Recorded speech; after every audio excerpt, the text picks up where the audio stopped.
मैंने एक योजना बनाई थी कि जिस तरह डॉक्टर बाबा साहेब अम्बेडकर सियाजीराव गायकवाड़ जी के द्वारा दिए वजीफे से पढ़ के बाहर गए और फिर भारत को उन्होंने इतना कुछ दिया कि हम उसका एहसान नहीं चुका सकते, तो क्यों ना एक ऐसी स्कीम बनाई जाए। मैंने एक ऐसी स्कीम दिल्ली में बनाई, higher education in abroad, financial assistance scheme higher education in abroad. और उसमें उस वक्त के हिसाब से हमने बनाया कि 5 लाख रुपये 1 साल का, 4 साल का 20 लाख रुपया। वो स्कीम मैंने पास की, लागू हो गई। 2 बच्चे आए, मैंने पूछा तो क्यों नहीं आ पा रहे, पता लगा कि फ़ीस ज़्यादा है, 5 में काम नहीं चलेगा, जितना खर्चा आता उतना होना चाहिए। मैंने कैबिनेट में तैयारी कर दी, उसका पूरा की पूरा खर्चा उठाएंगे, 100 बच्चों का विदेश पढ़ने का। अरविंद जी को मैंने बोला, मैंने कहा इसलिए बच्चे कम आ रहे हैं क्योंकि बाहर का खर्चा ज़्यादा है, इसको आप जितना खर्चा आता उतना कर दें, चाहे 100 बच्चे मत करो, आप 50 बच्चे कर दो, 50 चले जाए विदेश। उन्होंने कहा हाँ इसको करेंगे, अगली बार करेंगे, अगली बार करेंगे, करते करते टालते टालते टालते उन्होंने पूरे 2 से ढाई साल निकाल दिए, लेकिन वो स्कीम नहीं बनी। और आज उन्होंने पीछे अभी 1 महीने पहले प्रेस कॉन्फ्रेंस करके कहा कि हम बच्चों को विदेश पढ़ने भेजेंगे, पूरा खर्चा उठाएंगे। अरे भाई, आप आज कह रहे हो जब चुनाव आ गया वोट के लिए, मैं तुम्हें 2 साल से कह रहा हूँ, तो मेरी बात क्यों नहीं सुनी? क्या मैं गलत था? या तो मुझे कहो कि गौतम जी गलत थे, या फिर तुम कहो तुम केवल वोट लेने के लिए कर रहे हो, तुम्हारी नीयत उनको देने की नहीं थी। यह आपको स्वीकार करना पड़ेगा। मैंने कहा कि उनके बच्चों की फीस माफ़ कर दो, मुझे 150 करोड़ दे दो कि जो आपका इंजीनियरिंग कॉलेज है, आपको लॉ कॉलेज का नहीं बताया मैंने, नेशनल लॉ यूनिवर्सिटी द्वारका 5 साल की लॉ कोर्स है, दिल्ली सरकार का है, वहाँ पे 1 साल का खर्चा 3.5 लाख है, फीस ही फीस, हॉस्टल का, किताबों का, ट्रांसपोर्ट का, बाकी खर्चे अलग हैं, यानी कम से कम 5 लाख 1 साल का चाहिए। 5 साल का 5 पंजे 25 लाख कहाँ से आएगा भाई? SC/ST के 99%, OBC माइनॉरिटी के 98% लोग ये पैसा दे नहीं सकते। यानी कि आपका कौन सा शिक्षा का मॉडल है कि आप गरीब बच्चों को पढ़ाना ही नहीं चाहते, आप उनको बेवकूफ़ बना रहे हो। तो साथियों, मैं तो दिल्ली के लोगों, आपके माध्यम से दिल्ली के लोगों तक ये बात पहुंचाना चाहता हूं। आप लोग को तय करना है कि छोटे लालच में महिलाओं को बसों में यात्रा फ्री कर दी, 200 यूनिट बिजली का फ्री कर दिया, पानी 20 लीटर फ्री कर दिया। आपका इससे काम चल जाए तो इन्हें वोट दे दो। और अगर आपको अपने बच्चों को रोजगार चाहिए, चूंकि ये रोजगार की बात नहीं करेंगे, आज तक का रिकॉर्ड है 10 साल से ज़्यादा इनकी सरकार को हो गई, चूंकि पीछे भी 49 दिन की रही है, 49 दिन वो जोड़ लो और 10 साल की पिछली सरकार जोड़ लो। इस पूरे टेनोर के दौरान क्या इन्होंने आज तक कभी भी रोजगार देने की बात की? मतलब आप 200 यूनिट बिजली फ्री की तो बात कर रहे हो, लेकिन रोजगार देने की बात नहीं कर रहे हो। आप 2100 रुपये महिलाओं को भत्ता देने की बात कर रहे हो, लेकिन रोजगार की बात नहीं कर रहे हो, तो ये तो चलेगा नहीं। बच्चों की फीस फ्री करने के लिए मैंने इनसे कहा था, मुझे आप केवल एज ए मिनिस्टर कहा कि मुझे आप 150 करोड़ का बजट में, जब 75 करोड़ का बजट है, 75,000 करोड़, 75,000 करोड़ में 150 करोड़ क्या होता है? ऊँट के मुँह में जीरा। मैंने कहा मुझे केवल 150 करोड़ का फंड दे दो, हायर एजुकेशन में जो गरीब बच्चे पढ़ते हैं मैं उनकी पूरी की पूरी फीस सरकार से जमा करवा दूंगा। जो बच्चे विदेश पढ़ना चाहते हैं उनको 100 बच्चों को विदेश की पूरी डिग्री का खर्चा उनका विदेश का मैं अपने विभाग से मैं कर दूंगा, मुझे केवल 150 करोड़ दे दो। लेकिन मुझे 150 करोड़ नहीं दिया। इसका मतलब हमारे दलितों को, पिछड़ों को, आदिवासियों को, माइनॉरिटी को वो केवल मजदूर बनाना चाहते हैं, उन्हें मजदूर एनो बनाना चाहते हैं, ताकि ठेकेदार उनका खून चूसता रहे। अगर आपकी मंशा होती तो आपने फूड ट्रक पॉलिसी की बात की थी, आपने क्लाउड किचन की बात की थी कि इससे रोजगार के अवसर बढ़ेंगे। क्या हुआ? रिजल्ट 0। 5 साल हो गए, आपका बजट में भी आपने स्पीच में रख दिया, लेकिन रिजल्ट तो 0 है, दिया तो आपने कुछ भी नहीं है। तो साथियों, इस तरीके से SC ST, अच्छा माइनॉरिटी का कोई मिनिस्टर ही नहीं है सरकार के अंदर, माइनॉरिटी मिनिस्ट्री है ही नहीं, माइनॉरिटी डिपार्टमेंट एक DM को दे रखा है सिर्फ। तो माइनॉरिटी के लिए कोई स्कीम भी नहीं है।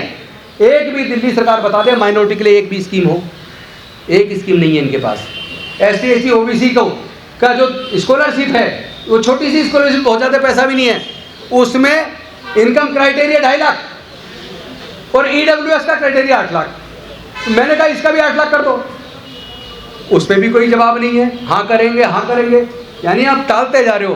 तो इतना बड़ा तानाशाह दिल्ली के अंदर मुझे सब लगता कोई और नहीं है जितने माननीय अरविंद केजरीवाल जी है। उनकी नीयत न ठेकेदारी प्रथा खत्म करने की है, उनकी नीयत DSF DC को दोबारा जिंदा करके लोगों को स्वरोजगार मिले, लोगों को सस्ते दर पे लोन मिले, SC ST को अपने रोजगार करने का साधन मिले, वो ऐसा नहीं चाहते। वरना DSF DC को जिंदा करते, उसको फंड देते, केवल 50-100 करोड़ दे देते तो मैं बता रहा हूँ दिल्ली के अंदर हजारों हजार परिवार, सैकड़ों लोगों को नौकरी देने के लायक बन जाते हैं। लेकिन उनकी नीयत SC ST OBC माइनॉरिटी के बारे में, उनके विकास के बारे में नहीं है। उनके जो अस्पताल चल रहे हैं, जैसे दिल्ली स्टेट कैंसर इंस्टीट्यूट, वहाँ गरीब लोग जाते हैं, उसकी पैट स्कैन की मशीन करोड़ों रुपए की बंद पड़ी है, आज तक चल नहीं रही है। कितनी उनकी लैब बंद पड़ी हैं। यानी हेल्थ सेक्टर भी डूब गया, एजुकेशन सेक्टर भी डूब गया। एक और बात मजे की, बहुत अच्छा मॉडल है, पूरे देश में चर्चा है, विदेश से लोग देखना आ रहे हैं, लेकिन 9th क्लास में 2023-24 में 1,01,331 बच्चे फेल हुए हैं। 2023-24 के सेशन में 1,01,331 बच्चे 9th में फेल हैं, 51,914 बच्चे 11th में फेल है। 9th में 1,01,331 और 11th में 51,914 बच्चे फेल हैं। यानी कमजोर बच्चों को 9वीं में 11वीं में फेल कर दो और 10वीं 12वीं का रिजल्ट बहुत अच्छा है। इससे ज़्यादा बेवकूफ़ बनाने वाली सरकार मुझे नहीं लगता कोई और होगी। मुझे शर्म आती है कि मैं ऐसे लोगों के साथ मैंने काम किया, जो लोग कह कुछ रहे कर कुछ रहे, कहते थे कि हम तो आम आदमी हैं, हम राजनीति करना नहीं, राजनीति बदलना है। लेकिन अब पता लगा राजनीति बदलने की बजाय अब प्योर राजनीति कर रहे हैं, केवल छोटे छोटे लालच देके लोग, इसको लालच का मतलब समझो, लोग की वोट खरीद रहे हैं। छोटा लालच देके लोगों की वोट खरीदे, तो अब लोगों को तय करना है, दिल्ली के लोगों को, कि आपको कैसी सरकार चुननी है। अपनी ये वोट डॉक्टर बाबा साहेब अम्बेडकर जी ने बड़ी मुश्किल से दिलाई है। जब इस बात पर चर्चा हो रही थी कि वोट का अधिकार किसको मिलेगा, तो ज़्यादातर संविधान सभा के सदस्य वोट का अधिकार केवल इनकम टैक्स पेई को, ग्रेजुएट को और बड़े जमींदारों को देना चाहते थे। लेकिन डॉक्टर बाबा साहेब अम्बेडकर जी ने बड़ी मुश्किल से उनके पूरे खिलाफ जाके मजबूती के साथ डट के सबको वोट का अधिकार दिला। One vote one man, one vote one value. अब ये वोट ही आपके पास, इसे भी छोटे छोटे लालच में आप ऐसी गंवा दोगे तो आपके बच्चों के ना तो रोजगार के साधन होंगे, ना आपके बच्चों को हायर एजुकेशन की कोई व्यवस्था होगी। इसी तरह आपकी वोट का डाका डाला जाएगा, इसी तरह आपको बेवकूफ़ बनाया जाएगा। इसलिए ये बात हमारे केवल इस चैनल पर बोलने से नहीं होगी, और ये हमारी नीयत है कि लोग सोच समझ कर वोट दें। मनुवादियों को, देशद्रोहियों को और देश के संविधान के खिलाफ काम करने वालों को वोट नहीं देना चाहिए। लेकिन आपका सहयोग चाहिए ताकि ये बात दिल्ली के देहात के कोने कोने तक जाए, ताकि लोग को समझ आए कि उनके साथ क्या धोखा हो रहा है। बहुत बहुत धन्यवाद। आप लोग सवाल पूछना चाहें तो पूछ सकते हैं। अगर आपकी मंशा होती तो आपने फूड ट्रक पॉलिसी की बात की थी, आपने क्लाउड किचन की बात की थी कि इससे रोजगार के अवसर बढ़ेंगे। क्या हुआ? Result zero. 5 साल हो गए, आपका बजट में भी आपने स्पीच में रख दिया, लेकिन रिजल्ट तो जीरो है, दिया तो आपने कुछ भी नहीं है।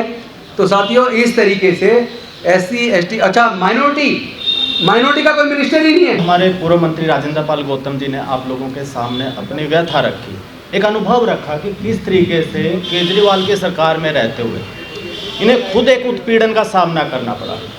अभी अरविंद केजरीवाल जी कहते हैं जय भीम योजना का बड़ा नाम लेते हैं। वो जय भीम योजना किसकी थी? वो हम लोगों की थी। हम लोगों के कहने से डॉक्टर गौतम लेकर आए और उसको बंद करवाने का काम अरविंद केजरीवाल ने किया। आज आप नाम देखिए, अरविंद केजरीवाल, मनीष सिसोदिया, राघव चड्ढा, सौरभ भारद्वाज, अब नया आया है ना, वो जमूरा एक अवध ओझा आ गया है, वो कट्टा उठाने की बात करता है कि कट्टा उठवा लो। ठीक है, तो दिल्ली में देखिए किस तरीके की सरकार लाना चाहते हैं आप। इनमें एक नाम बता दीजिए, आतिशी आ गया, मनीष सिसोदिया आ गया, एक दलित का नाम बता दीजिए। आपने अपने पीछे फोटो तो लगा ली है बाबा साहब अम्बेडकर की, भगत सिंह की, लेकिन आपके पूरी पार्टी में एक नेता भी दलित नहीं है। सर एक मैं बात रख लूँ, उसके बाद आप क्वेश्चन कर सकते हैं। तो इसी तरीके से पंजाब में अरविंद केजरीवाल ने कहा कि मैं दलित डिप्टी CM दूंगा, आज तक वो बात नहीं हुई है। तो अब की बार जिस तरीके से जातिवादी अरविंद केजरीवाल ने, आप बताइए कि डॉक्टर हमारे जो राजेंद्र पाल गौतम जी, इनका क्या कसूर था?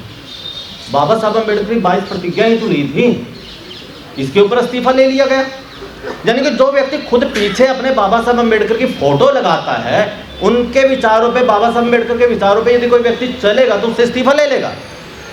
तो अभी चुनाव का समय है, अरविंद केजरीवाल की जातिवादी मानसिकता की पूरी पोल खुल चुकी है इस वक्त, और दिल्ली के अंदर जो 22 लाख रविदासिया समाज, 11 लाख वाल्मीकि समाज अब की बार अरविंद केजरीवाल को और इनकी सरकार को वापस नहीं आने देगा। अभी हमारे साथी मंजीत नोटियाल जी ने जैसे कहा, ऑल इंडिया बहुजन कोऑर्डिनेशन कमेटी, भीम आर्मी, जय भीम संगठन और तमाम दलितों के संगठन, अभी हमारे कॉन्टैक्ट में 20 संगठन है, वो कल से सभी दलित बस्तियों में जाएंगे, अरविंद केजरीवाल की दलित विरोधी राजनीति की पोल खोलेंगे और लोगों को बताएंगे कि अब की बार अरविंद केजरीवाल को अच्छे से सबक सिखाना है, ताकि उसे याद आ जाए कि भैया आप जन्माष्टमी के दिन पैदा हुए थे ना, तो हमें ऐसा व्यक्ति नहीं चाहिए।